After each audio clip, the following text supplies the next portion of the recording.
If the holidays leave you feeling tight in your chest before they even begin, if you find yourself longing for a beautiful, connected, peaceful Christmas, and at the same time bracing for meltdowns, grief, and disappointment, you're not alone. For a long time, I was able to create the magical holiday I had always dreamed of: the tree, the movies, the gatherings, the traditions. And then, as my son got older and his PDA and OCD and sensory needs intensified, all of it slowly fell apart. The things that once felt magical became unsafe for his nervous system and devastating for my heart. The holidays started to feel like a constant collision between what I wanted them to be and what they actually were. And that gap between the fantasy and the reality became one of the most triggering times of the year for me. In this podcast episode and blog, I want to talk about why the holidays are so activating for parents of PDA and high needs children, from grief and childhood conditioning to social expectations to the pressure to create memories, and more importantly, how to reduce the triggering in a way that actually supports your nervous system and your child's. So, we're going to talk about allowing things instead of resisting things, and letting go of expectations and grieving the real losses that we do feel, and also understanding the childhood pain beneath the holiday dream and finding unexpected glimmers and gifts in a simpler, quieter season. So, this isn't about forcing yourself to like what feels really hard in your life right now. It's about learning how to stop fighting reality so that you can feel more grounded, less reactive, and more at peace, even when the holidays looks nothing like you imagined. So if the holidays have been feeling heavy, painful, or overwhelming, this conversation is for you. Let's begin. So for a long time, I really did manage to create the magical Christmas I had always longed for. Okay, when my son was younger, we put up the tree, we decorated together, we watched Christmas movies, and we snuggled under blankets, and I cooked the turkey dinner we all loved. And for a few years, I felt like I had finally cracked the code. Like I was living the holiday dream I had imagined since childhood. Okay, it was tender, beautiful, nostalgic, and deeply symbolic. And it felt like healing. But as my son grew and his PDA became more externalized and OCD came on board, okay, these intense OCD patterns started to show up and his sensory needs then became more pronounced, the season slowly began to unravel. Okay, the things that were once magical became overwhelming and unsafe for my child's nervous system. Decorations started to come down, ornaments were thrown and smashed. The tree became too much stimulation and too much unpredictability. Movies became a demand, and eventually I wasn't allowed to watch them at all. And even cooking turkey, okay, the holiday centerpiece of our family, became a trigger for my son that led to hour-long rages because his OCD and PDA needed so much control over it and now had labeled it a dangerous thing. So that, and then the gatherings we once hosted, okay, 25 people. I'm the one who hosted everyone at my house.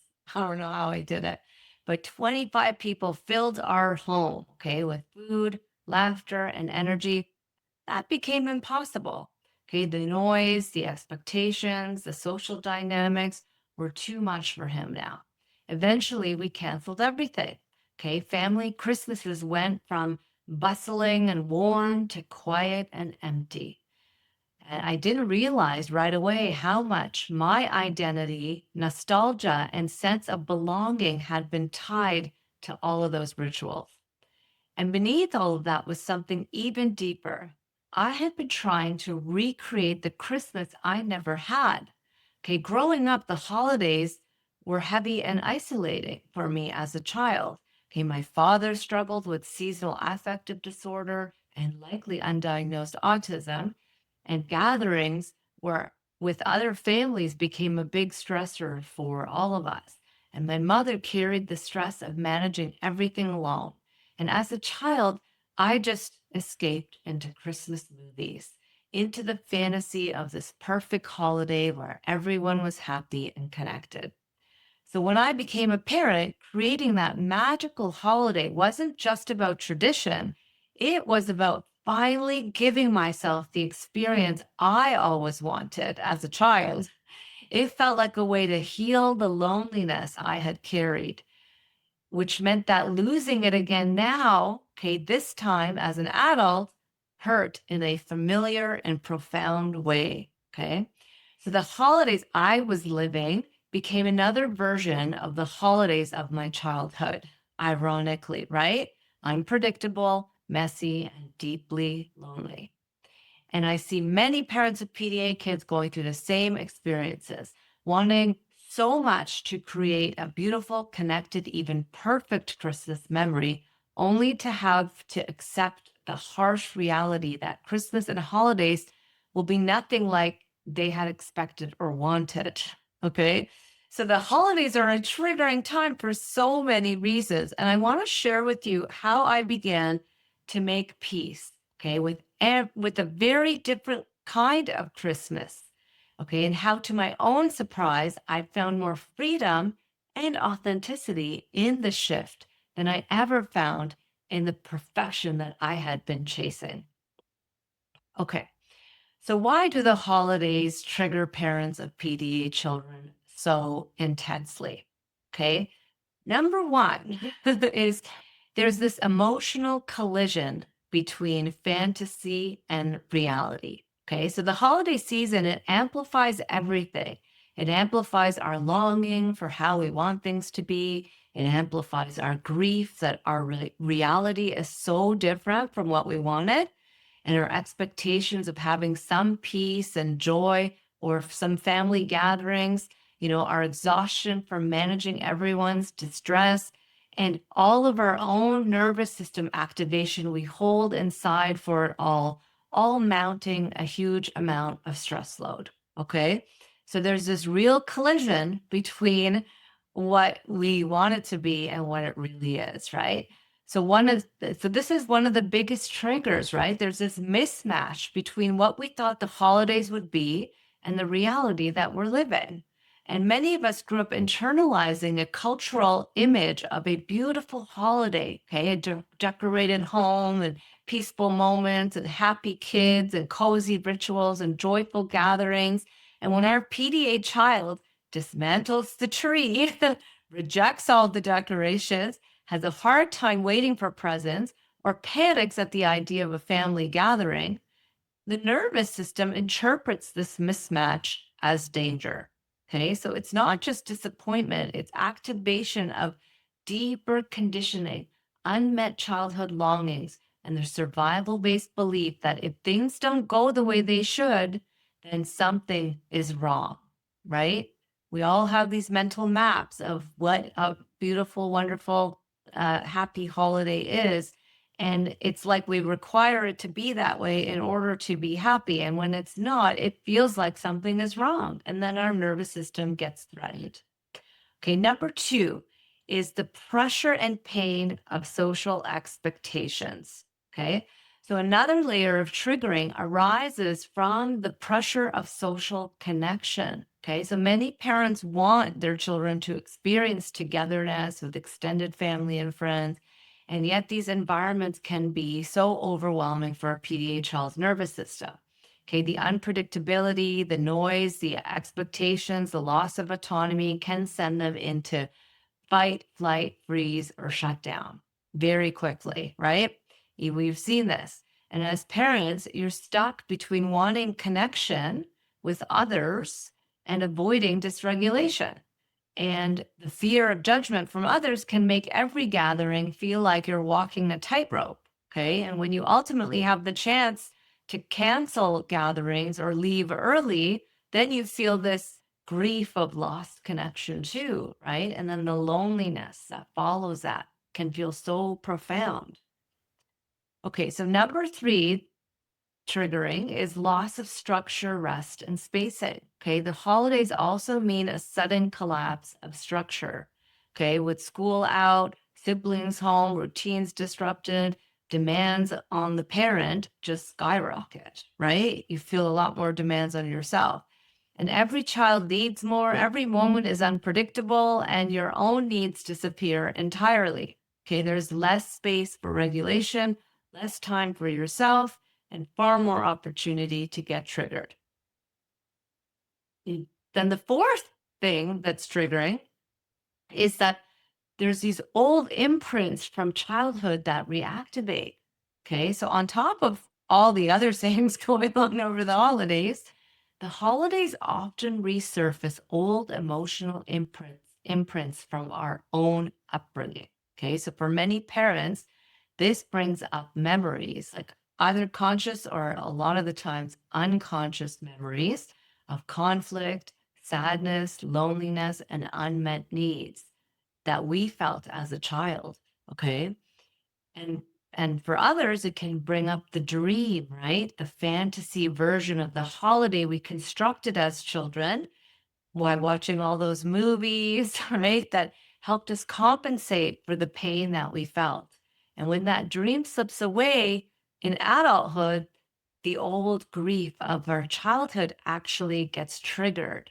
Okay. The number five is the cultural pressure to make memories, okay, really intensifies everything. I hear this all the time for parents. I want to be able to create these beautiful memories for my child. Okay, so there's this pressure, right, to make memories, to create magic, and to have a happy family holiday. And this can feel crushing, right? When your reality doesn't match that script, that mental model in your mind, then the shame and the self blame can be intense. So, all of these emotional layers, right? The longing of things, of how they should be, the grief that gets triggered, the childhood conditioning that comes out, and the childhood traumas as well, the cultural expectations, the loneliness, the overstimulation and exhaustion, they converge in a way that makes holiday triggering incredibly understandable, right? Okay, so now that we've named what can be triggering, let's talk about how to reduce triggering and create a holiday that works for your family with your PDA child or children. Okay, so the path forward isn't about giving up or fixing your child or forcing yourself into holiday cheer. It's about shifting your relationship with what the holidays mean and allowing yourself to grieve, okay, the losses, and discovering the new possibilities that open up when you stop fighting your reality. Okay, so number one, the number one thing that I teach all my parents all the time is move into allowance. Okay, allowing what is. And this is the foundation of all regulation, in my opinion. Okay, so one of the most transformative steps in feeling more regulated and more at peace is moving into allowance.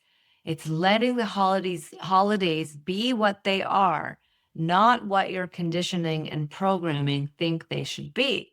Okay, so when you resist the reality of your child's needs, then their nervous system intensifies in response, right? But when you soften into acceptance, allowing what is, then something in you relaxes. You stop adding struggle on top of struggle. Okay, that's what resistance is. And allowing doesn't mean that you enjoy the loss of rituals or traditions. It simply means that you stop fighting the truth of this moment. Okay. And in that space, your nervous system finds more steadiness.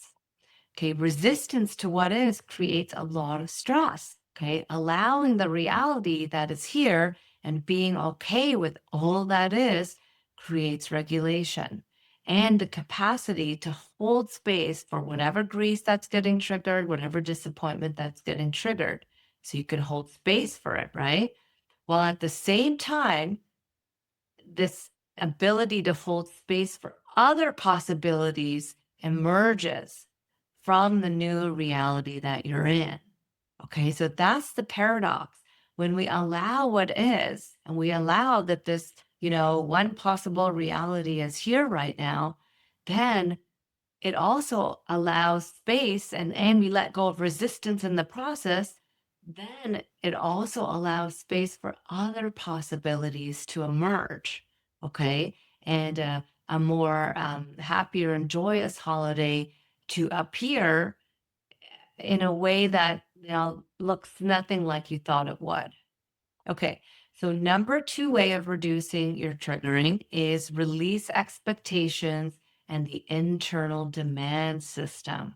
Okay. So this is similar to allowing, but letting go of expectations, okay, is another profound step in reducing holiday triggering and staying more regulated. Okay. And this is understanding that many of our expectations are inherited. Okay. They're inherited from like our conditioning and programming, right? And that comes from movies that we watch, the culture we live in, the childhood fantasies we had, okay, or this pressure to create joy for our own children. Okay. But they become internal demand cues and they push us into sympathetic fight flight activation, making us more reactive. Okay. Mounting more stress load. Right. So when you release the story of how things should be, right, you release the expectations, then you make room for how things can be. Okay. And then this takes the process of really understanding that most of how we envision the holidays comes from past conditioning and learnings about what we believe makes a happy holiday season. Okay, so understanding that happiness during the holidays can come in many ways, even if it doesn't look like the reality we imagined. Okay, it opens us up to finding joy in moments that we never would have before. Okay, so to me, that's the difference between surviving and instead feeling like, okay, I've got this and I'm thriving within this. Okay, so number three to reduce triggering is grieve the losses, all of them. Okay, so as parents, and like I've coached many, many parents, right? Many mothers, it's hard for us to name the losses. We feel bad about naming the losses, but we need to name them and we need to grieve all of them so that we can get unstuck from them and move forward. So grieving the losses, all of them is essential, right? The law, what do we lose? What do we feel like we're losing? We lose our traditions. There's the loss of gatherings that we wanted to go to and be at with other family members, the loss of predictability, the loss of the dream itself, the loss of having those beautiful little cuddly moments that you wanted, or the loss of watching Christmas movies with your child because they won't let you watch them. Okay, that was me. So grief comes, and grief is not a sign that you're failing. Okay. It's evidence that you were holding something meaningful. And your grief deserves time and space and compassion. And when you allow grief, you stop tightening around what's gone and open up to what's here. Okay. So unprocessed or trapped grief can keep the nervous system stuck. Okay. While grief that is allowed and processed and released helps the nervous system to adapt and grow. So acknowledge all of your losses, right? Allow yourself to do that. Then gently ask yourself, what is this experience trying to teach me? What am I meant to learn from this? Okay, so the first step, acknowledge the losses, allow the grief to be there, allow yourself to feel it, and then let it go. And then bring in the questions. What is this experience trying to teach me? What am I meant to learn from this? Okay, so it may be as simple as realizing I'm learning to let go of conditioning that tells me this is the only way to be happy, or I'm learning to love and accept myself and my child for the reality we are in and to find joy within it. Okay, that's really like finding your own true power, my opinion. Okay, so let that learning fuel your growth into more of who you truly are meant to be in this lifetime. Okay, so number four of reducing triggering is recognizing the childhood conditioning beneath the holiday fantasy. Okay, this is so important. Understanding the deeper childhood conditioning between our holiday ideals is a powerful part of healing. Okay, many of us try to recreate holidays as a form of self soothing. Okay, it's really important to recognize this and name this because it's there. Okay, where it's like to recreate this perfect holiday is a way of self-soothing our inner child, a way to rewrite our childhood stories or fill emotional gaps that were left there long ago. Okay. At the same time, we may be unconsciously trying to avoid the sadness and grief or loneliness that can get triggered during this time of year. Okay. Because of our own childhood that we may not have had holidays that were full of joy and love, and maybe they were full of a lot of stress, right? And that created sadness and grief within us. So when we become conscious of this, we can begin to hold space for these vulnerable emotions rather than pushing them away. Okay, we can support them with love and compassion and allowing them to move through us so that we, our true self, can stay present and grounded with things as they are. Okay, from this place, a deeper knowing often emerges. Okay, that while the holidays can hold meaning, they do ultimately determine our happiness, worth, or they do not do, they do not ultimately determine our happiness, worth, or sense of belonging. Okay. So we can really get tied up in this. Okay. That creating this perfect holiday creates this meaning for us, right? That then we can be happy, then we are worthy, and then we belong.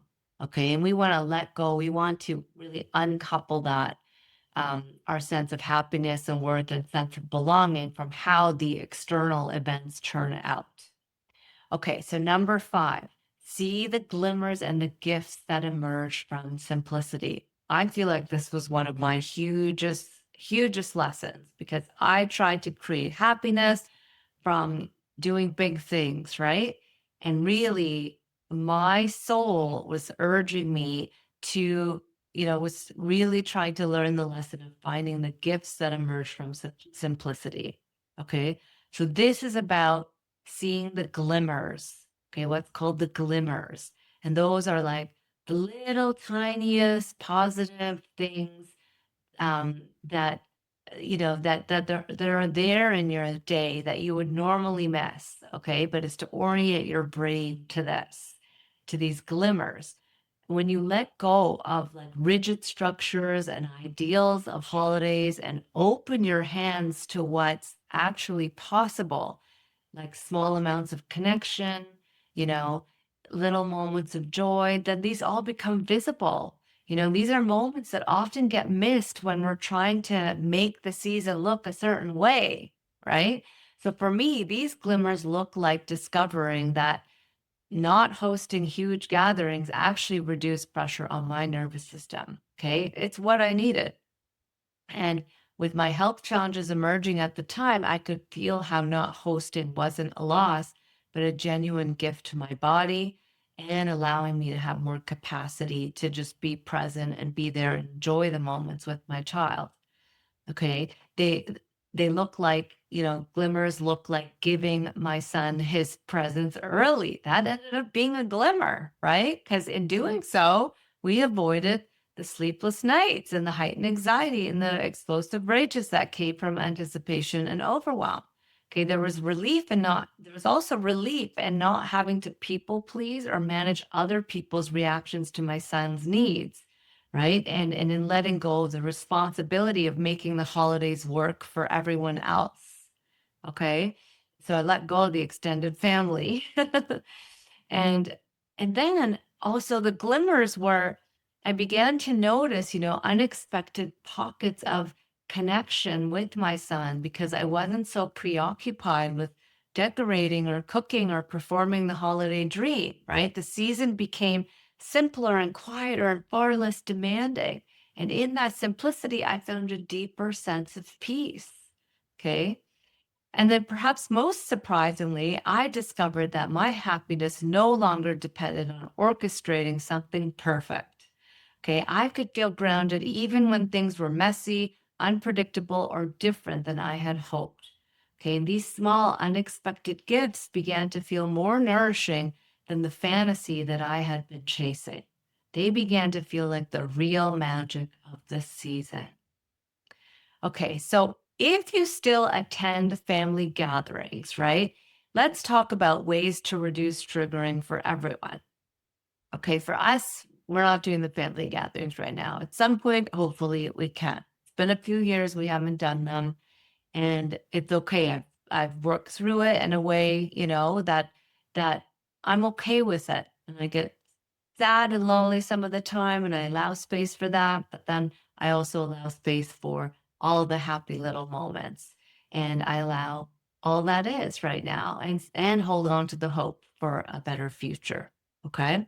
But if you're still attending family gatherings, then here are ways to reduce triggering for everyone. Okay. So not all families choose to cancel gatherings, right? Because they don't want to do that. And you don't not all need to, right? But then gatherings do require some intention, conscious intention, and some realistic expectations. So if you are doing extended family or friend get-togethers, here are some ways to reduce triggering and stay more regulated. Okay. So number one, prepare your child through safety and choice. Okay. So preparing your child ahead of time can reduce pressure on their nervous system, lowering demands, okay, offering choices about how long to stay, identifying quiet spaces. Um, these can all help support them, right? So usually most families know this, like they find ways to help their PDA child to be okay at the gathering, right? Um, and then also, though, it's about helping family members understand what PDA is, okay, and how they can avoid pressuring your child or having expectations of your child or children or any attempts to manage your child, right? This sets up everyone for more success. So if your family's open to this, it's good to prepare them too. Okay. Now, the second thing is prepare yourself by anchoring into your values. This is so important because when we go into stress and fight or flight, our values kind of go out the window, right? All we care about is nervous system cares about um is is doing something to make sure we don't feel threatened. Okay. But anchoring into your values before you go to a family gathering. Okay, so this is about remembering that your child's safety and autonomy and nervous system come first. Okay. And when you remember this, it can really prevent you from slipping into people pleasing or into self blame. Okay. So when you're clear on what matters most, right, then boundaries become clearer and your presence becomes steadier. Okay. Okay, so number three, regulate during the gathering. Okay. During the gathering, take micro moments, to breathe, to orient, to soften your shoulders if you're bracing and holding, right? Return to your body, right? Give your body cues of safety that you can stay present and grounded even when things feel tense. So, this is about learning the kinds of cues your body needs in the present moment while you're, in a gathering with others to stay more present and grounded, right? Um, Stay attuned to your child's cues as well, rather than the reactions of others. Okay. So it can also help to remember that other people's reactions are often rooted in their conditioning and programming, okay, not in anything that you or your child are doing wrong.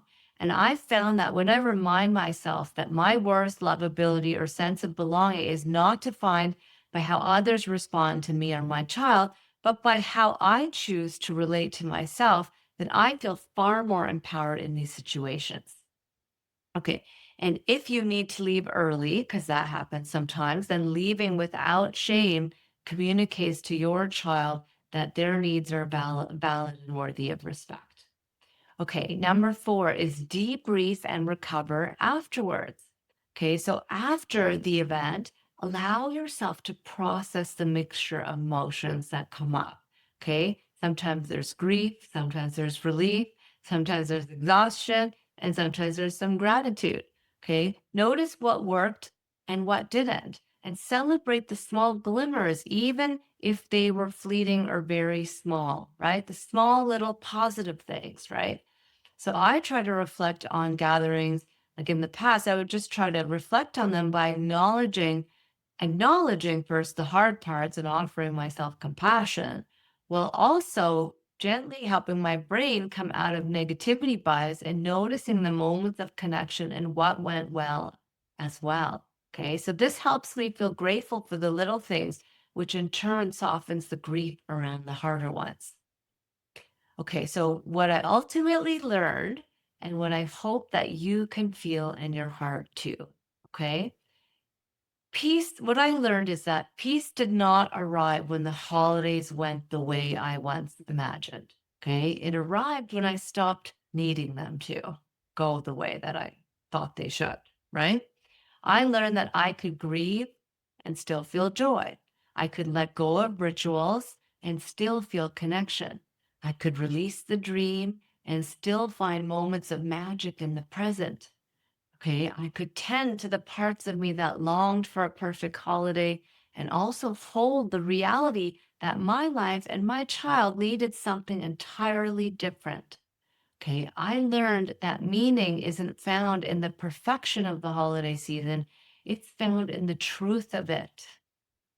Okay, in the way that we adapt, soften, allow, and grow. Okay, in the way that we discover what we are capable of, more flexibility, compassion, and presence than we ever realized. And perhaps most of all, I learned that I could be okay, truly okay, even when nothing looked the way I once hoped it would. Okay, that freedom is something no ideal holiday could ever give me. Okay, so I still sometimes yearn for Christmas movies with my son or the warmth of big family gatherings. I still feel the sting of loneliness at times, but I no longer get trapped there. Okay. I can feel the ache without losing myself in it. I can hold the grief and the glimmers at the same time. And I can let the holidays be imperfect and yet still meaningful. Okay. And I hope that as you move through your own version of the season, you can find your way toward the same spaciousness, a holiday that may not look magical on the outside, but feels gentle, grounded, and real on the inside. So happy holidays to you, my friend. If this resonated with you, please share, please comment, share with other parents who may need to hear this messaging too. Thank you.